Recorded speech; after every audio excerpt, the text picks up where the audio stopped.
Good day, it is I, the General, yet again, and we're going to try our best to finish this without it crashing. Going back to the old Star Trek again, I have mentioned on multiple occasions to watch Star Trek Continues. That is Trek as it is meant to be. Trek was something that was... It was supposed to basically piss off both sides in some respects. If you really are deep into being liberal or conservative, there's something that both sides can dislike about Trek in some instances. Basically, the idea is, if you're like a super liberal, you're supposed to be able to say that it's too conservative. If you're a super conservative, then you're supposed to be able to say that it's too conservative. I think this is an important thing to keep in mind. It's something that kind of bridges the gap, you know. It's kind of like that new Roseanne thing. The idea is that the SJWs hate it, and the conservatives also hate it in some instances, but the actual people, the people who aren't so tied to one political party or political movement, are able to like it. And that's the thing about Star Trek. Star Trek Continues. The creator of it, the guy who also played Kirk in that, Vic... It's not Vic Malone. I know that. That's a character. Vic something or other. Vic Magnolia? Vic something. Vic, we'll just call him Vic Fontaine for the moment. Vic Fontaine, that's not his name, is talking about how, like, on the show, they had both, you know, liberals and conservatives working on it, and they both liked it, you know. And that, I think, is something that's very important. Realistically, your political party should not inform who you will and will not talk to. Sadly, that's not the case anymore. There are people who are very deep into that, and it really is some of the worst kind of sectionalism that there ever was. You know, or the idea, also people like to call it tribalism, sectionalism, whatever you want to call it. It's really not healthy. It's not a healthy way to live either. You know, where you're just always so angry all the time about, oh, this person said this, or oh, this person believes that, you know. The old adage of can't we all just get along is very important, you know, because we have to get along, and we really should. There's not... A lot of these complaints that people have, you know, should not divide us nearly as much as we let us do so, you know. But, you know, that's the problem. Division is something that is very popular. We like to look at the drama. We like to say that we're better than each other because of reasons. At the end of the day, it's just a very sad thing that's happened. It's sad that Star Trek has gone that route, where we're here to make fun of Trump supporters by making the Klingons do whatever it is they do. You know, it's like, that's not what it's supposed to be. We're supposed to be bridging the gap between these different factions, you know, but at least we have all the good years of Star Trek, and at least they still apply to this day. But at the end of the day, you know, I definitely recommend avoiding politics time and again, you know, because it'll make you a little happier. It's good to have knowledge about what's going on, but at the same time, you don't want to be so caught up in it that it just makes you depressed or angry all the time, because that doesn't help. It especially doesn't help live a happy and productive life. I just stopped looking at a lot of the political stuff, all the political channels and stuff like that. I just stopped. I was like, I'm done for now. You know, if Antifa decides to attack, let me know, but unless they do that, I don't care.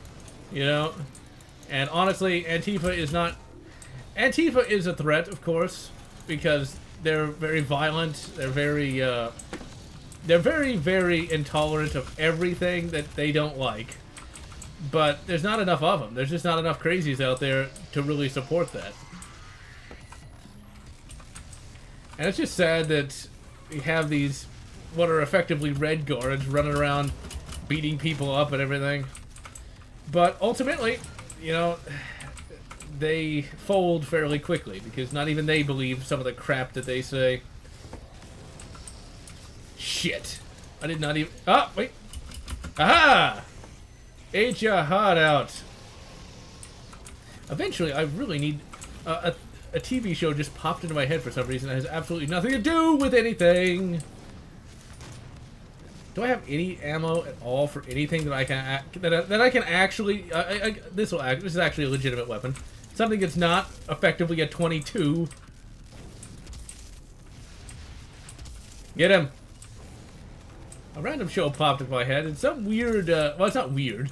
It's a fairly obscure show that, from what I read, was supposed. I think it was a French-Canadian production called The Magician. It's literally a superhero who's also a magician. Like he's like from the future, and like he has a Batmobile inspired magician mobile. It was a really cool little show. I remember absolutely nothing about it. It just popped into my head just now. I recommend tracking it down though. I would be very surprised if it wasn't on YouTube. Unless of course it's not SJW enough. But we need not have that concern ourselves. You know, if I can attack that guy with something, which I have nothing to attack him with, I have the shotgun and that's it. Yeah, he's the last one alive. Did he really just hurt him? No, he didn't. I thought he hurt himself, but...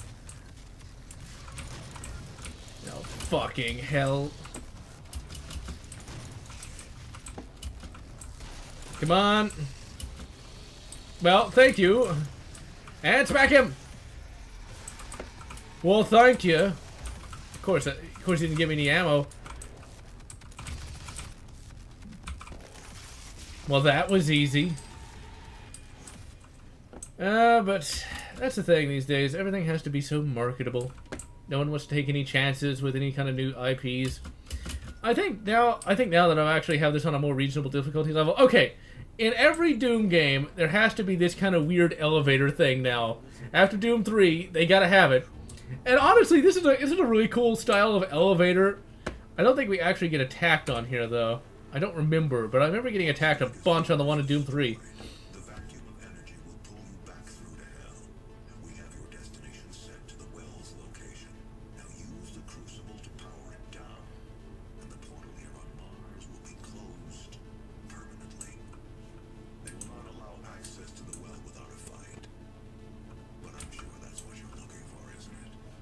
Well, we better be going to a fight. Now, I had initially thought that this would be a boss fight here. I had thought that Vega was like, they kidnapped Satan from hell, and they turned him into a computer. And I was like, alright, it's gonna be a big-ass boss fight. We're gonna fight Space Satan, finally. And then literally, it's just not, you know? It was kind of disappointing. I was expecting a Space Satan, but there was no Space Satan. It was just, you know, you literally shut him down. That's it. You know, I think that was a missed opportunity. There should have been a Space Satan. I also thought that Haydn would have been, you know, like Satan as well.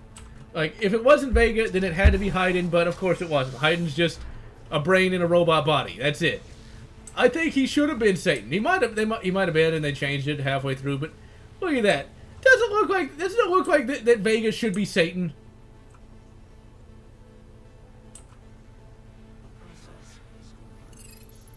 And it'd be nice if you could actually have control over whether or not you back up Vega. And how do you do that if it takes all that shit to, you know, house Vega?